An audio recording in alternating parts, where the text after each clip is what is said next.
Good morning, students. I am Dr. Vijay Bhandari, Associate Professor in CSC Department, SIRTS Bhopal. So now we are going to cover SASD component based design. So I will cover these topics: SASD component based design. Secondly, we will cover data flow diagram. Third, system. Fourth, process. Fifth one is technology, and sixth one, design matrix. So here I will cover the SASD component based design. Now I will tell you about the SASD component based design. Right. So the full form is SASD. SASD is a analysis and structure design. Right. So structure analysis and structure design both are the technique of software engineering. As we can see here, the structure analysis is diagrammatic notations, which is designed to help people understanding the systems, right? And the basic goal of structure analysis and structure design is to improve quality and reduce the risk of system failure. The basic goal of SSD is to improve quality. What does it mean? That means we increase our accuracy, we increase our performance when we develop our code and when we deploy into a development server, or we can say pre-development server. So structural analysis and modeling in bridge engineering and design are the themes of component based design. The first section is dedicated to structural analysis, compatibility, computational mechanisms, and theoretical approach. So we will combine these approaches and increase the performance and improve the qualities and reduce the risk of system failure. So hopefully you are connected with these topics. If you are having some doubts, so you can ask me, and you can also chat with me. Okay. So at concretes management, specification and documentations, it focus on solidity, reliability, and maintainability of systems. So basically the approach of SASD is based on the data flow diagrams, and it is easy to use, and it is very easy to understand SASD, but it focuses on well-defined system boundaries, whereas JSD approach is too complex. Right? So here JSD will be using for the SASD components, and it will not have any graphical representations, right? And SASD is combining known as SAD, and it mainly focus on following 3 points. First is system, second is process, and third is technology. So we will discuss next slide.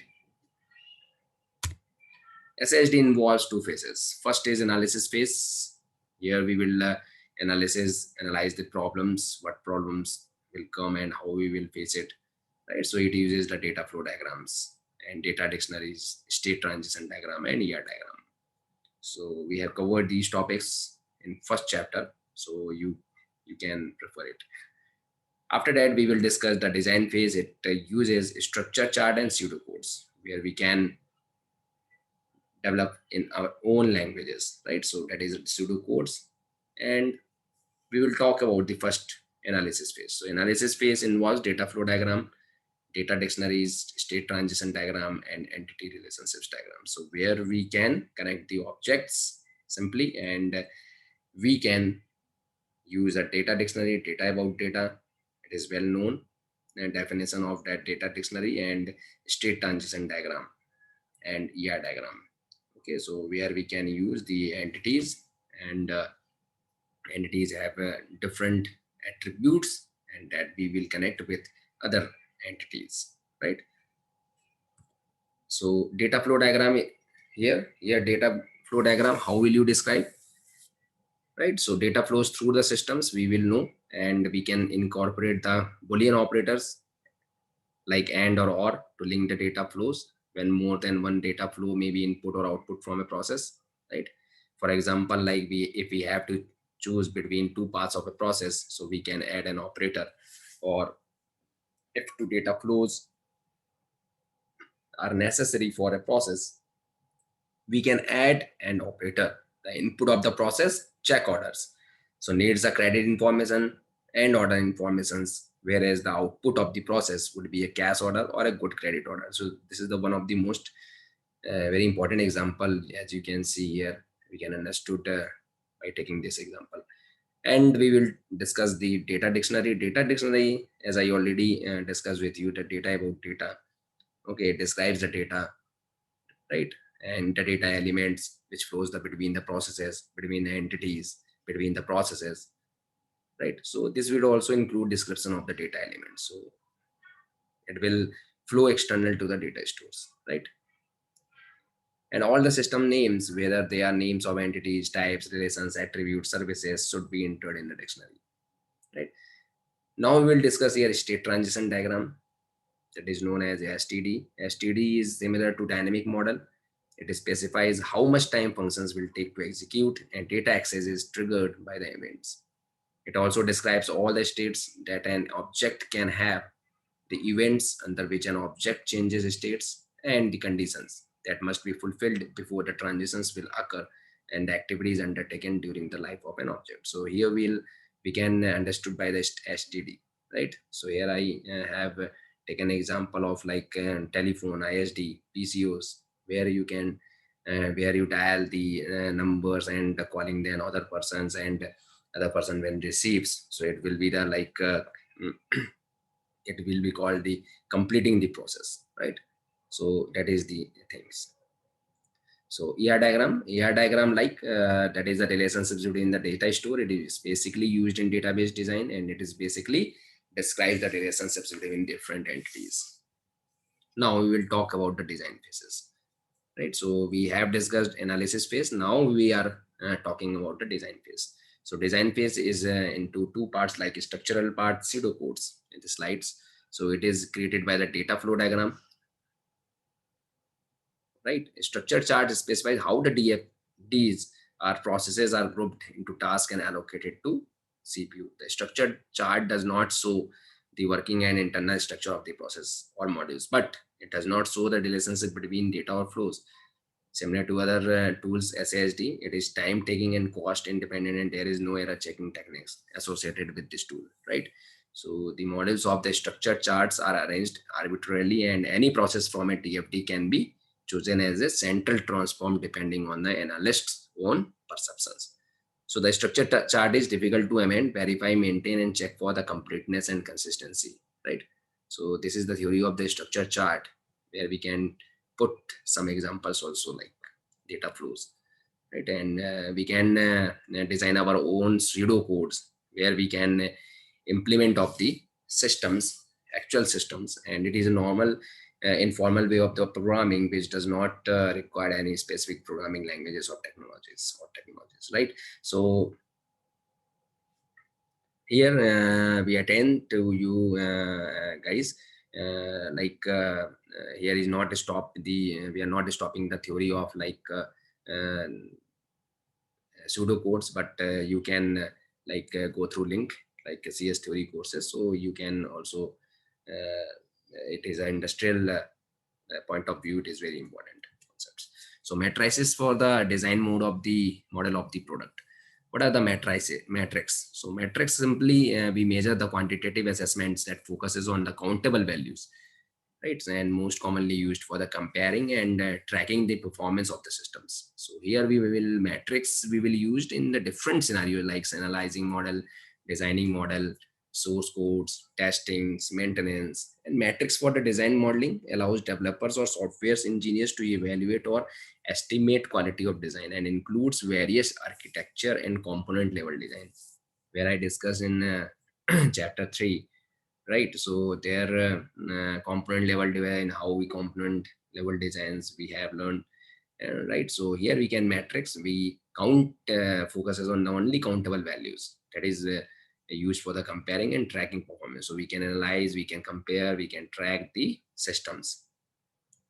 Now metrics by the glass and cards, it is designing a product, it is very important to have efficient management of complexity. So complexity itself means very difficult to understand, but we know that the systems are generally complex as they have many interconnected components that make it difficult to understand. So glass and cards are two scientists who have suggested three design complexity measures, right? So these are the structural complexity and data complexity, right, and system complexity also. So structural complexity, here we can calculate the s of k is equal to f square out of k, that is the that it depends upon fan out for the modules, right? So where f out represents fan out for the module k, means number of modules that are subordinating the module k, right?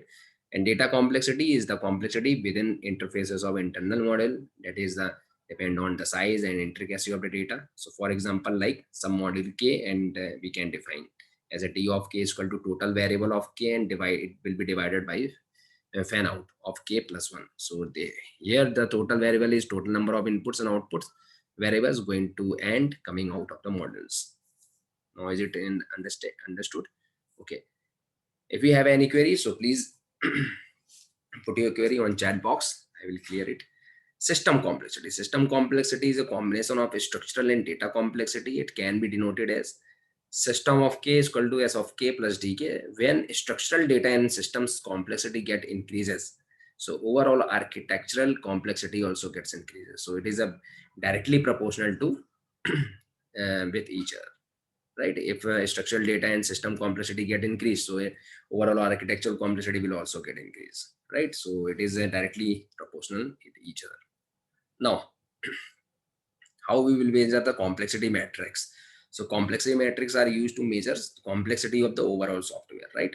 So the cyclomatic complexity is useful metric to indicate complexity of the software systems.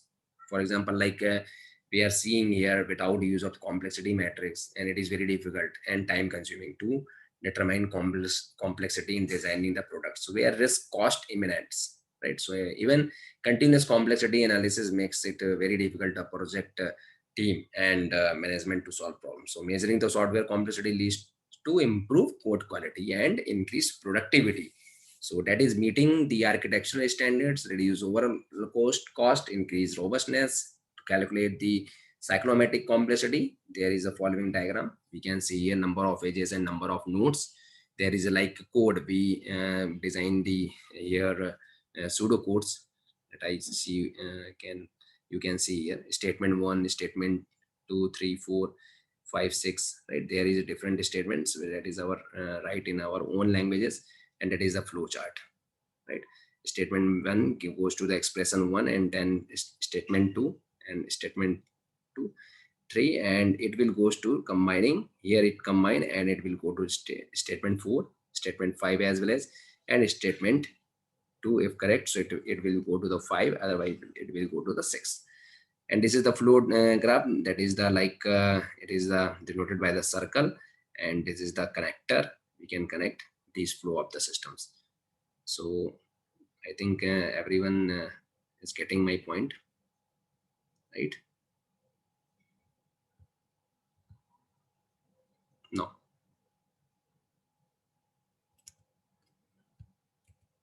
So the cyclomatic complexity can be calculated like here we can say E is equal to 10. When you calculate these edges, so edges you will find 1, 2, 3, 4, 5, 6, 7, 8, 9, 10, right? And as well as n is equal to 8. So cyclomatic complexity, what said it? E minus n plus 2, as I have discussed in earlier slides. So E is equal to 10. What is the E? 10. What is the value of n? 8. And we hard coded the value plus 2. So 10 minus 8, 2 plus 2 is equal to 4. So here it is cyclomatic complexity is the 4. Now is that clear? Okay. If any doubt, so please ask me. Thank you. Any query? Thanks everyone.